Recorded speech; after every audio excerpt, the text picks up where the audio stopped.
I grew up kind of right around this area. I went to Cooper Elementary, I went to Vallejo Middle School, I went to Vallejo High School, and my family has been long rooted in Vallejo. I am Chinese, Black, and Filipino, and so multicultural Vallejo has always been home for me. My grandparents had a Chinese food restaurant here in Vallejo, so I was always in there, Freddy's Charter Barn.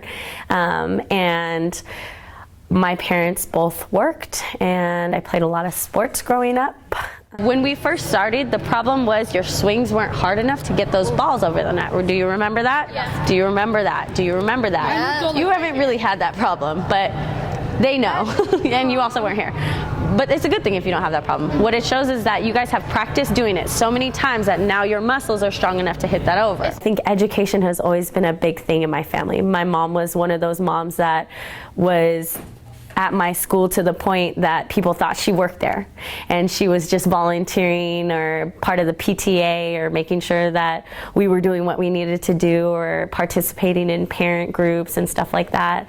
My dad is an engineer, and so he was always the one helping us with our homework, making sure we had good work ethic, helping us with our math and science and stuff like that. We're a very close-knit family, and I live very close to my parents. I live maybe 5 minutes away. My brother lives next door. My sister lives a few minutes away, and so we see each other a lot still. We hang out a lot still. Family's always been very important to me.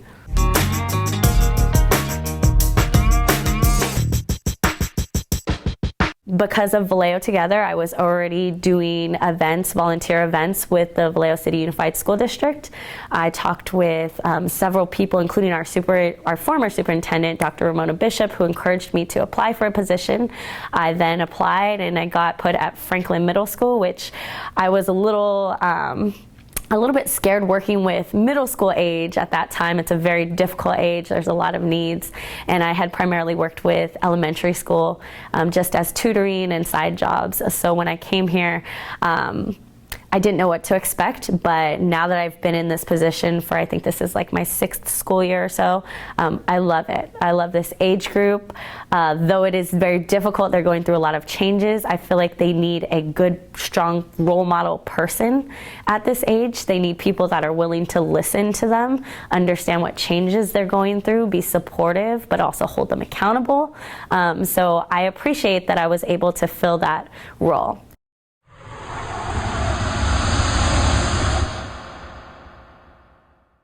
I was born and raised in Vallejo, but I will say this, that when I went off to college, I had that kind of feeling of like, I'm never going back home. Like Vallejo, oh my gosh, all they do is this and all they do is that, and I'm never going back to Vallejo. And I think it takes a person to leave their home to realize how much they want to be back there. So when I graduated, I moved back home, and it's also very unaffordable to live in Santa Barbara, so I was like, let me go home for a while. So when I came back, something just didn't feel right about me sitting at home. And I see all these needs, and I see people out there doing things, and I have great role models within my own family and within my own circles. And so I wanted to be a part of that. I wanted to make a change. If I'm going to be here, if I'm going to commit to my family being here and me raising a family in the future here, I wanted to be part of the change that made Vallejo better. Now I feel like I'm even more well equipped to lead, which is really helpful when you have so many people around you and so many students and families around you that have huge needs. So I've made it a point to get other people to get involved in Vallejo, for them to also feed into our community, because it takes all of us working together for progress to happen.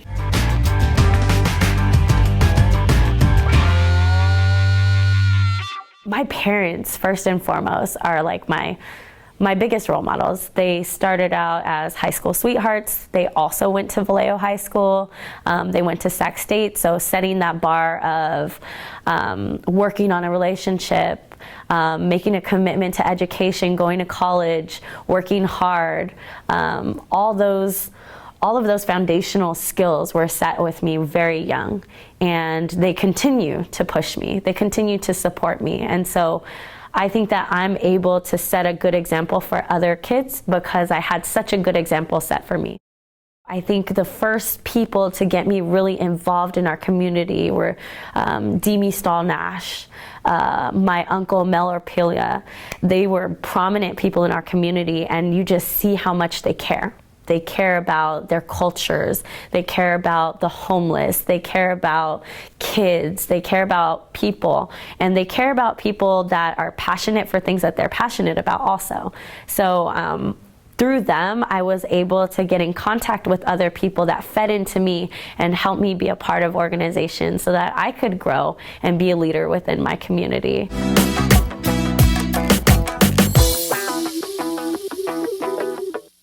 Do not give up. It is difficult putting yourself out there. I know I wasn't sure what part I would play in this world, or how am I going to make my mark, or what am I going to do. And I realized that I had to do the things that I was passionate about. And part of the problem was finding what you're passionate about and finding if you can make money doing that. I was very blessed and very fortunate that I found that calling, and my job, though it's difficult, I don't feel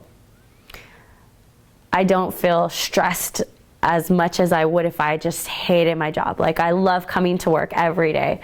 I love feeding into these kids every day. So I would say find what your passion is and do that. Even if it's on the side for now, even if it's entry level. Once you build your skills up and everyone knows what you're about and knows what skills you bring to the table, you'll just be climbing that ladder.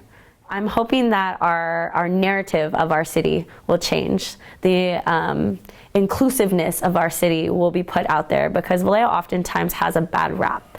And I see so many positive things about it, and it's sad that negative things sometimes outweigh the positive. So I would love to see for our generation to, and hopefully utilize media, social media, things that people use every day to retell that story, rebrand our city, talk about the positives, stuff like that. If we can get our youth involved in our community, it helps us to build relationships. It helps us for the future. It helps them become prepared and be competitive in our global markets. So I would say that we should always, always, always look to the future and get our youth involved.